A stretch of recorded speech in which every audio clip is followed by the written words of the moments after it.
Good morning and welcome to Daily Spark with Dr. Amber. I am your host, Dr. Angela Chester. You know what I like to do on the show, and that is enlighten, inspire, and empower you to be your best self. Scripture reminds us that the tongue is a small thing that makes grand speeches, but a tiny spark can set a great forest on fire. And today we're going to get fired up about God's love. I know, such an awesome thing to talk about.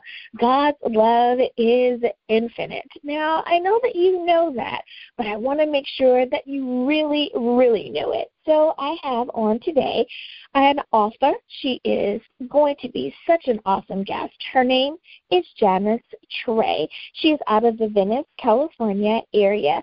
So we're talking about how God offered his love and helps us to enjoy our everyday lives, and that it is up to us to receive this free gift that he is offering, and that is the gift of his infinite love. Let me tell you a little bit more about Janice. Now, author Janice-tray, nursing has been her passion since she was 6 years old. Although the job is very demanding mentally, emotionally, and especially physically, she says that she loves it. In True Stories of an Intensive Care Nurse, she shares some of the stories gathered from her 26 years of nursing experience, 23 of those in the intensive care unit. Now, in her book, Janice narrates accounts of experiences in and out of the hospital as a testament to the wonderful things that God can do in your life when you trust him and ask him for help. Janice has studied at Pasadena City College, California Hospital School of Nursing, and Santa College, where she obtained her RN. She earned this BSN from Excelsior College. Janice also works as a nurse for 1 year in Brazil. What a wonderful way to live out your life as a Christian. So you know what I'm going to say. Get comfy, get cozy, pull up a chair, get your coffee, and get your tea, because we are about to get started. Good morning, Janice. How are you? Thank you so much for being on the show today. Good morning. Thank you for having me. I love the topic that we are going to talk about. Not only are we talking about God, but about how loving God is. And I think that many times people forget that God is a loving God, but that love is infinite. What a wonderful way to express that. So I want to ask you, in writing, before we get really into the meat of your book, what inspired you to become a writer?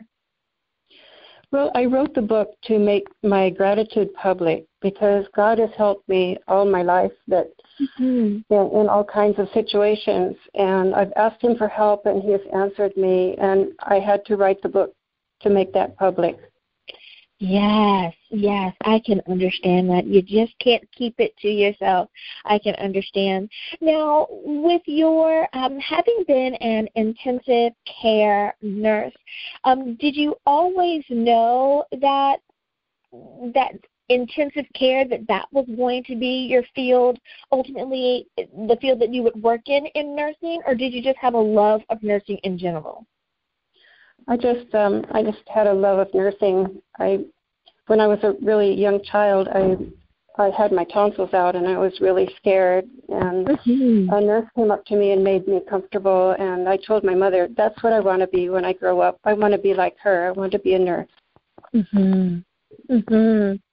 I can understand that. I had my tonsils out as well, and I must admit those nurses were pretty nice. They really are. I could understand how that could inspire you. Now, I want to talk a little bit more about the side of kind of having a personal relationship with God. So many times people will say, well, I pray all the time, or I don't know if it's necessarily prayer, Janice, but I feel that I talk to God. Does that count? But more importantly, is he really hearing what I have to say? What would be your answer to someone who says, does God really hear our prayers? Oh, yes. I'm sure that he hears our prayers. When Solomon built the temple, he dedicated it to the Lord, and he asked God that whenever someone came to the temple and prayed, that God would hear and answer their prayers. And when he said that, the temple was filled with a cloud. And I think that was a visible answer to Solomon's prayer. Mm-hmm, mm-hmm. Now, for many people, we are aware that there are angels. Some churches talk about angels, some don't. But most people, I think, in general, are aware that there are angels all around us, even if we just think of them from the perspective of there's guardian angels and then those little cute cherubs that we see. My question is are angels always at work around us? And if so, how do we know that they're doing the work that God has called them to do? I never could doubt that there are angels around us. I experienced seeing an angel above the bed of one of my patients who was dying. It appeared like flames of fire going up from his shoulders up to there was red and yellow flames going from his shoulders up to the ceiling. And it scared me, and I ran for the fire extinguisher, and I think, no, that's not possible. He can't be on fire. When I went back, it was gone. But in Psalms 104 and also in James, it tells us that he sends his messengers as flames of fire and as the winds. Mm-hmm. Mm-hmm. Mm-hmm. Isn't it amazing how sometimes we're given the opportunity to glimpse them in all of their splendor, and because it is so amazing, we're not always ready for it. You know, we can't kind of take it in all at once. And I just kind of chuckled there sometimes because I've heard so many people have that story of that whoa moment where you realize, oh my goodness, I think that I have just seen, something miraculous. And when you look back, that angel is no longer there. And it's like, oh, man, I kind of wish we could have had longer in the presence of that angel. I can understand that. Now, for someone who says, well, you know what, Janice, I think that story is probably only good for you, or maybe for your nurses because you work in intensive care. So there are sick people there. So, of course, God is going to place angels there, and they come and go because there's a constant flow of people coming in and out of the hospital. But I want to know who God is, but I'm just at home or I'm just at work. How can a person come to know the same God that you know, regardless of where they work or where they are for the majority of their day? I would advise people to read their Bible, because by reading the Bible, God speaks to us. And then when we pray, we need to stop and listen for God's answer to our prayers. We need to listen as well as pray. And by reading the Bible, we read the stories, and our faith is built, and we can have a relationship with our Lord. Mm-hmm. Mm-hmm. Now, kind of drilling down into that, there are so many people that say that they have a routine or a morning praise and worship time, or that there's times throughout their day that they have moments that they want to spend with God, or that they feel just kind of energizes them because they're spending that time with God. I know personally I have my morning time, I have my afternoon time, I have my evening time that just for my sake that I have to spend with God. Do you have a morning routine, or do you have a suggestion for someone who's looking to set up a routine to be able to spend time with God? Yes, I like to spend my morning with God as soon as I wake up. I tend to look out the window at the sky and I talk to Him. Mm-hmm. I say prayers, and I think it's very important for people to praise and thank God, because in our gratitude we experience a relationship. Spending that moment in praise, I really do think that helps to set the tone of the day. You know, I'm the type of person where if you startle me out of my sleep, then it takes me a while to kind of, settle my spirit back down and get back into my day. So for me, starting off with that positivity and like not watching the news the first thing in the morning and hearing all of the things that have gone on overnight, I kind of ease into all of the drama of the day. But being able to just spend that quiet time with God, I'm so glad that you mentioned that as well. Now, when someone says that they love God and that they know that God is in their life, there's a certain picture that kind of comes to mind. But when someone says that God cares about us, that He's a loving God, that He's a kind and caring and giving God, sometimes people have a hard time picturing that or imagining that.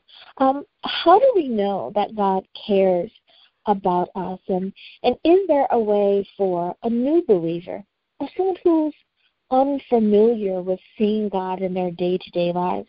How do they see more of God?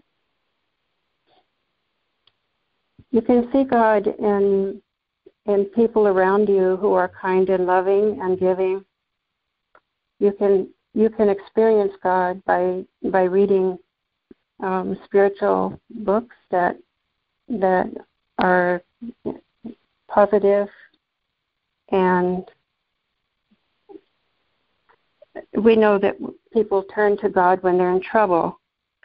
In the movie "It's a Wonderful Life," the actor was at the end of his rope, and he said, "God, if you're real, I want to experience you. If you're real, help me now."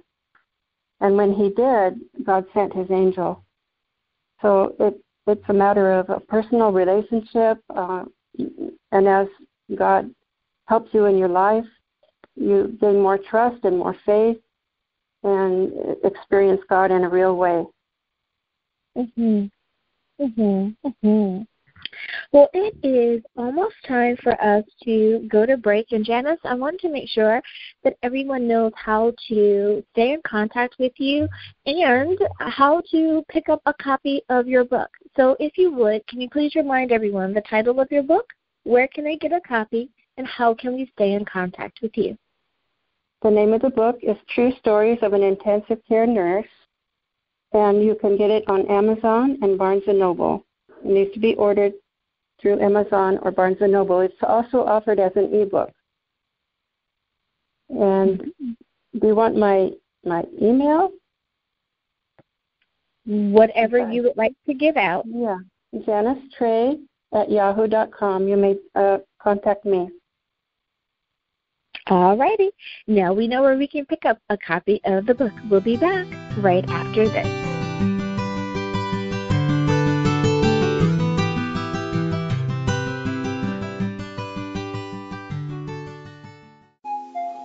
Smell Good Spa for the women who are making a conscientious change in their personal care products.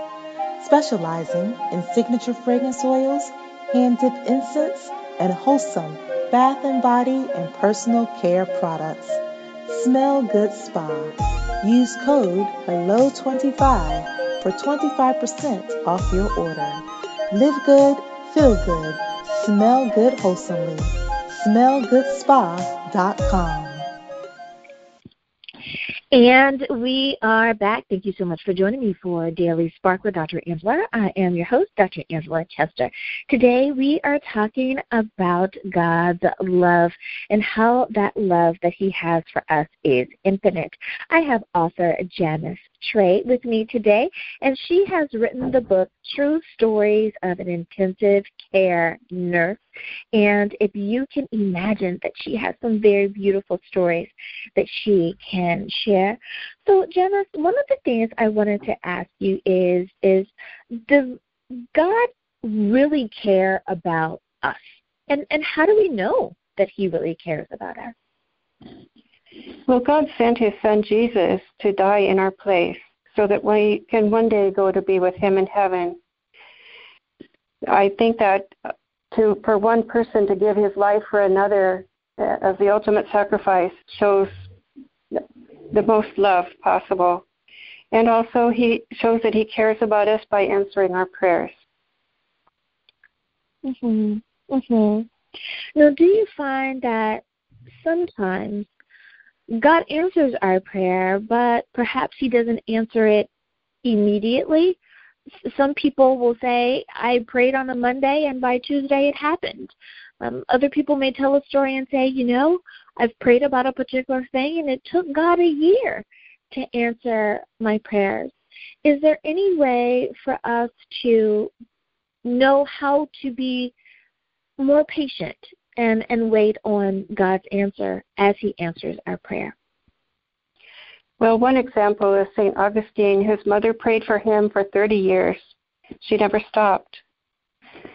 And in the end, he became a great believer in God. So I would hope that people would not stop praying when they're asking God. And also, I think it's good to thank God and be grateful to him as we're making our petition. We also need to be thanking and praising him. Mm-hmm. Sometimes the answer is yes, sometimes it's no, and sometimes it's wait a while. We don't know, but he does hear us, and he does answer our prayers. Mm-hmm. Thank you for that reminder about the wait a while. I have so many times heard people say, well, God didn't tell me yes, and God didn't tell me no. I feel as though God simply isn't listening to me. And I know that I've had to remind people, sometimes God is saying, just be patient. Hold off a moment, or not right now, the same way that any loving parent would do with a child. Right now isn't the time for that. Or perhaps you're not ready for it. I know that you want it, but we still need to prepare you for the blessing of whatever is about to come, and we need to kind of catch up to that. Now, one of the things that you mentioned before is that many times people remember to turn to God in times of trouble. Lord, help me with this and that. Do you find that people remember to turn to God when everything is okay? I don't mean like in a praise report where it's, that big thing has happened, and of course you raise your hands and praise for that. But I mean more of just that day-to-day, hello, God, how are you? Do you find that people struggle with just the day-to-day time with God? Maybe so. They say that the church is all filled up after 9/11. A lot of people started seeking God when disaster struck. But it's the everyday. It's like having a friend. You want to keep in touch. You want to talk to that friend as often as you can. And keeping in touch with God and feeling close to him will help you when that troubled time comes. Mhm. Mhm. And you really said something there when you said that God should be like that friend to us. And when we are in a time of trouble, the great thing is that that friend and that friend knows you. It makes that trouble less burdensome. It makes it less stressful because you do know that they are there for you. That was a very beautiful answer. Now, for someone who is still trying to come to terms with something in their life, they're trying to make heads or tails of their relationship with the Lord, how can someone know God's will for their life? We know that God's will is to have us here to love and to serve. We're here to love and serve him and one another. Mm-hmm. Mm-hmm. So many people are unfamiliar with the term God's will. for my life. So maybe I should ask that question as well. For someone who's unfamiliar with that term, what is another way that you would explain that phrase, God's will? How would you explain that? We want, when we have a friend, we want to know how our relationship is going. And when we read the scriptures and in our prayers, we grow close to God. And so just like if you have a friend who just loves to go swimming, likes to go in the ocean, you know that person, you'll be talking to them about it and wanting to be there with them at going swimming or in the ocean. And the same thing with God. By reading the Bible and getting to know God and having a relationship with Him, you will know what His will is. His will is that all men be saved and all men go to be with Him in heaven when they die. So God's will is that we love and serve each other and encourage each other to be with the Lord. Now, it was quite interesting. Earlier on the news today, I heard someone say something that kind of caught my ear. I don't know what they were talking about as a whole, like who they were talking about, but they said that so many times people forget that we are here to help serve our fellow man, our fellow human being. And I went, that's a great statement. Yeah, wish I could listen, but I can't. Got to keep going. With that being said, for someone who says, yeah, I'm just, I'm new to that concept, but that sounds like me. I want to do something that helps to serve my fellow man. Do you have any suggestions for people that want to be more involved, but they just don't know what to do or how to get started? When you love someone, you love your neighbor, and they're having a problem or they're in trouble, and you help them, it probably feels better for you than for them even. But I think that God's love, when we receive God's love and we fill our cup, so to speak, it spills over, and our cup is full and it spills over to others. And the love that God gives us, we then pass on to our fellow man. And that brings a lot of joy. And we're very grateful to know God and know His love and be able to pass it on to our fellow man. I love that. Now, why have people given their lives for their faith? We hear, when we think about the Bible stories, we understand that sometimes people were killed because they were Christians. If we fast forward to more modern times, we still hear about Christians that are being killed in other countries. And it's hard to imagine, could it be because they're Christians? Is it really because of their faith? What do you have to say to the person who says, I'm not sure if that's really still going on? What's the truth about that? Yes, it is still going on. We've heard in the news. We saw a picture of that line of young men, for example, who were beheaded for their faith. And if someone says that you're going to die because you're a Christian, I wonder how many of us would be willing to go through with it. But because they knew God, they had their faith, and they knew God in a personal way, they were willing to give their life, because otherwise it would be a falsehood. And in the early church, when the people were taken to the lions, and the lions ate them, it was all they had to do is say, "No, I'm not a Christian," and they wouldn't be killed. But they had such a faith in God that they couldn't say no. They were willing to give their life for their faith.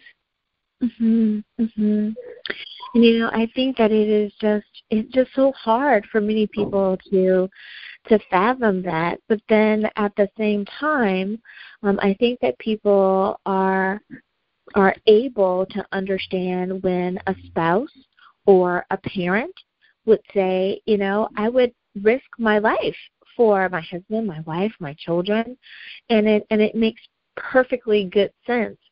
So I can understand how someone says, I love my father enough that I would risk my all in order to make sure that the word continues to go out.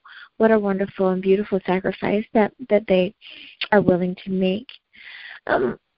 Speaking of this love, for some people, they have a hard enough time loving a human being, loving, their significant other, a parent, or whatever it is, and they may say, you know what, I just have my dog or my cat, and I'm kind of happy. People are too much to deal with. What would you say to the person who says that they're having a hard time? They understand that God is supposed to be loved, but they're having a hard time just dealing with the day-to-day of the ups and downs of people. Yes. In one of the chapters in my book, I talk about a man who was estranged from his daughter, and she found out that the hospital contacted her, and she found out that he was dying. So she came to the hospital, and he confessed that he had not taken good care of his family, and the daughter said, well, we didn't search for you that much either.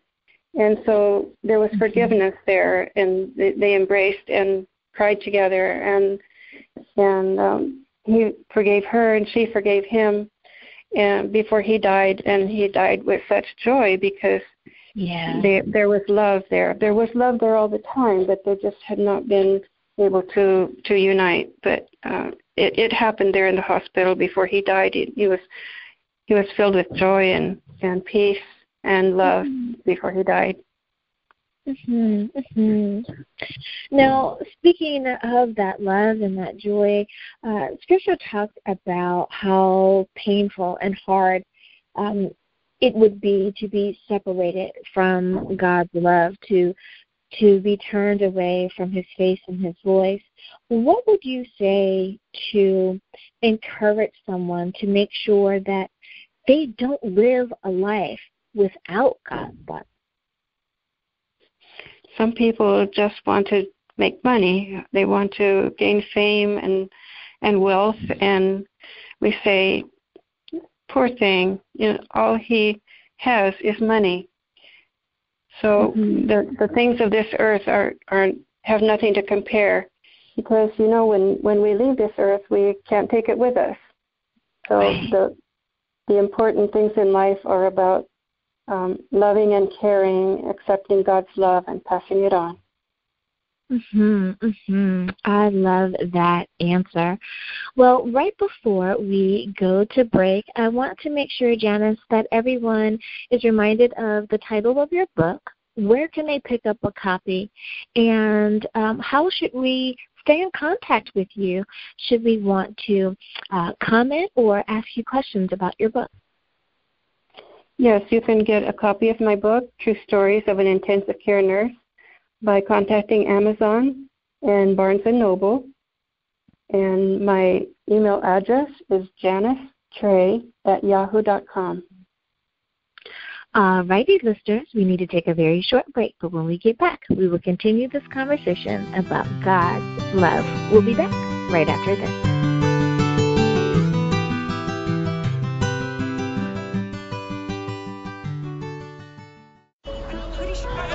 Discovery. No, just a sec.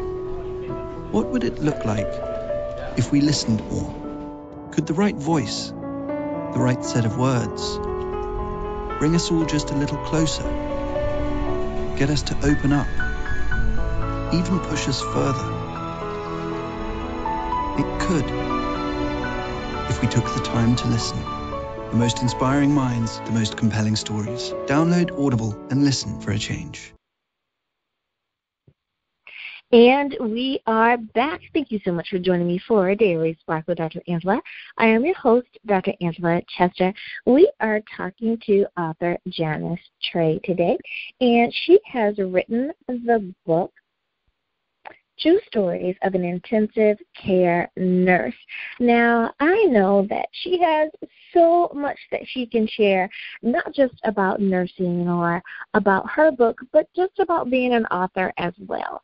So if you don't mind, Janice, I want to kind of change the trajectory. I want to flip the coin, if you will, and kind of pick your brain now about what it's like to be an author. Many times we have those that are aspiring write us and say, hey, we love it when you ask the authors those questions about their author lifestyle. So if you don't mind, I want to ask you, writing, when it comes down to your actually doing the work, do you find that writing exhausts you, or does it energize you?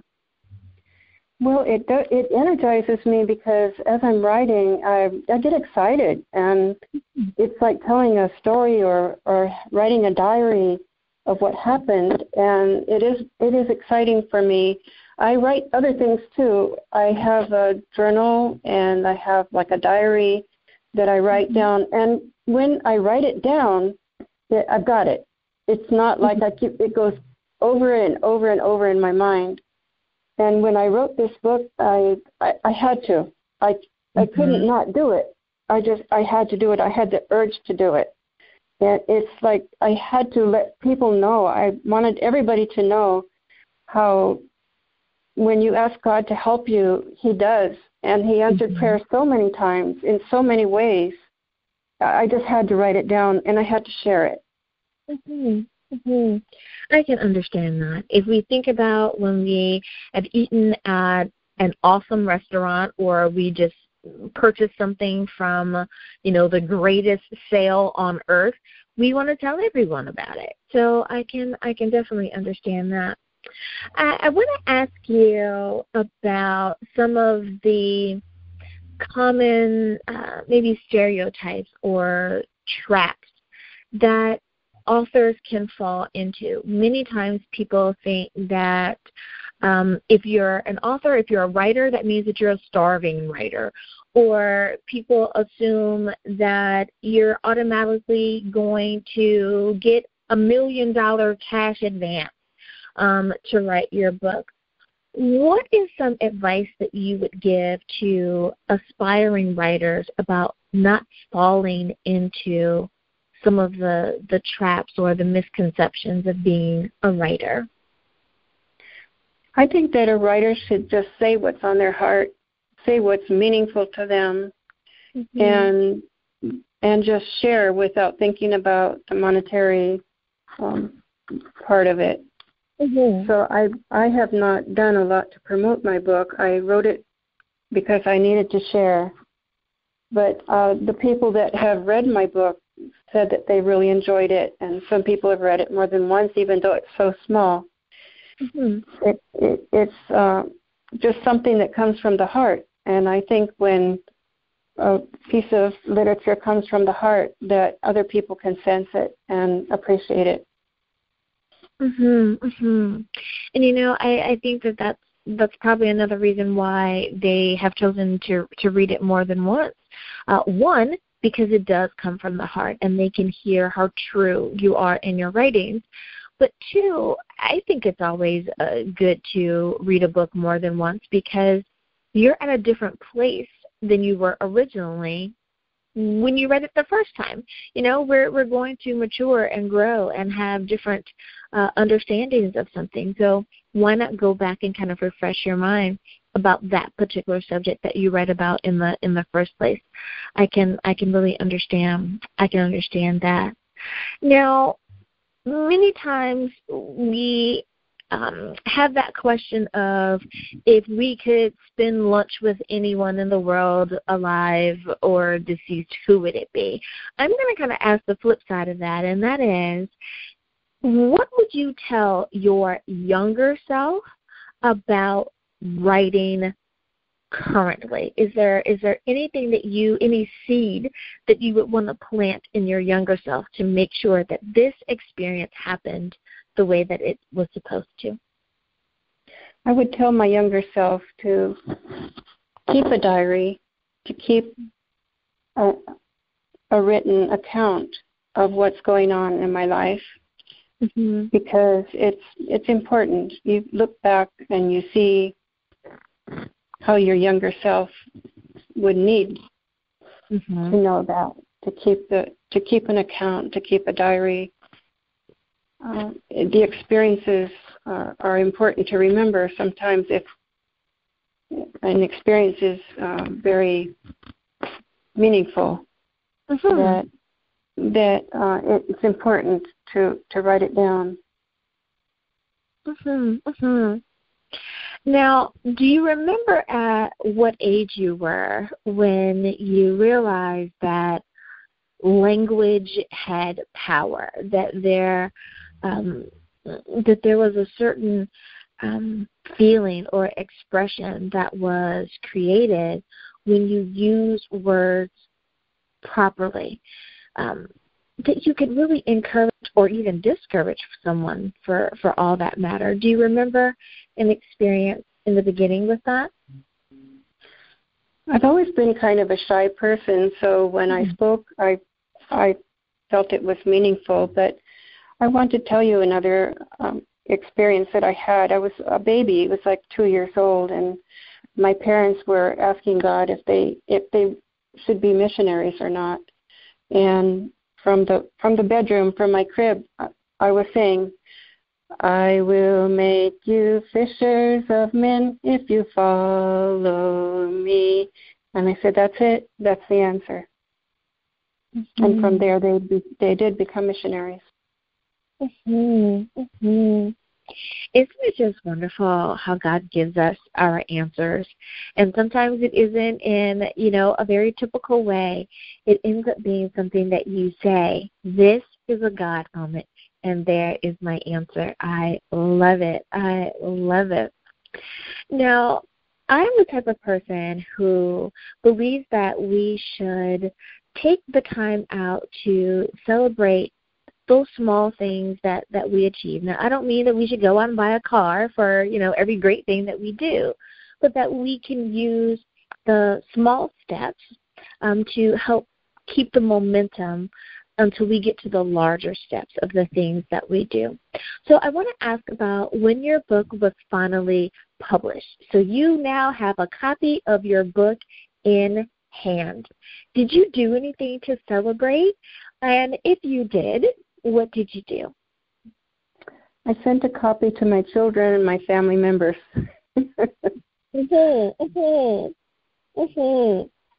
That sounds a lot like what I did. I was so excited, and I remember saying, "Mom, you can get it on Amazon. Oh my gosh." And she's like, "Yay! Now how do I get one on Amazon?" And I said, I order it. Of course, order it. I said, "But I'm going to send you a copy as well." And I said, "This autograph might be worth something someday, so here you go." And she just laughed. So I can understand. That is awesome. That is awesome. Now, do you feel that you have other books that are in you? Like, do you think that this is it? Or do you think that there may be one or two more, be it that they are, long novels or quick reads? Do you think there's more writings in you? I have a couple of stories started that are fiction, but I do prefer nonfiction, and I do have many, many more stories from the hospital and my life. And my friends have told me you should write those too. You shouldn't leave those out. Yeah, because you never know which story is going to be the story for the person reading your book at that time. I have found that, the story that you thought that wasn't maybe as funny or happy or whatever it is, someone else said that was what I needed to hear. So I can understand that. I think you should. I think you should. Now, some stories I've left out. Example, when my patient proposed to me. I've left that kind of story out. Right. Well, you are going to marry my son. You're taking great care of that person. That was awesome. I love it. I love it. Now, so many times, Janice, we talk about being successful, and everyone has their understanding of what that means, be it that it's a big house or a fancy car, it's fur coats, whatever it is, right? But I want to ask you about literary success. What does that phrase mean to you, and how do you know when you have achieved your understanding of what literary success is? Well, just like I used to pray with my patients when they wanted me to, in the same way, I put out what I write and let God take care of the rest. That's between them and God. So it's just like, I pray for somebody that was dying. They wanted me to pray with them, and I did. And in this case, I wrote this small book, and I put it out. The rest is between God and the person who reads it. Now, when you are writing, do you find that you have to have a certain environment or a certain atmosphere around you? Some people want to have it, nice and quiet, and they may write in their study, or other people want to be outside on their patio. What kind of makes you the most comfortable when you're writing? I like to be quiet. I like to be in a quiet place that's comfortable. Having comfortable clothes, comfortable clothes and shoes, and in a quiet place. I can understand that, and it's like, do not underestimate the power of comfy, cozy clothing, because if you're feeling restricted in your dress, you're going to be uncomfortable. You're going to fidget, and you're not going to be able to think as freely. I can understand that. Yep, that's right. Comfy, cozy, laptop, make it happen. That's right. I love it. Now, the last few questions that I have for you is even though you are an author, do you enjoy reading as much as you enjoy writing? Yes, I do. I like the guidepost publications. That the stories that I read that are true stories that people have submitted just really help increase and boost my faith. I enjoy reading stories from other people that believe in God and have faith in God, and it just builds my faith, and I say, yeah, that's right. That's how it is. It's wonderful. Well, you know what? I want to say this. I have enjoyed my morning with you today, Janice-tray. Thank you so much for coming on the show and spending time with us today. Thank you for having me. And listeners, of course, we have enjoyed having you sit and be with us as well. And as always, may the Lord continue to shine His face upon you. May you receive His grace and His mercy in all that you do. Until next time, everyone, be blessed in the Lord. Bye-bye.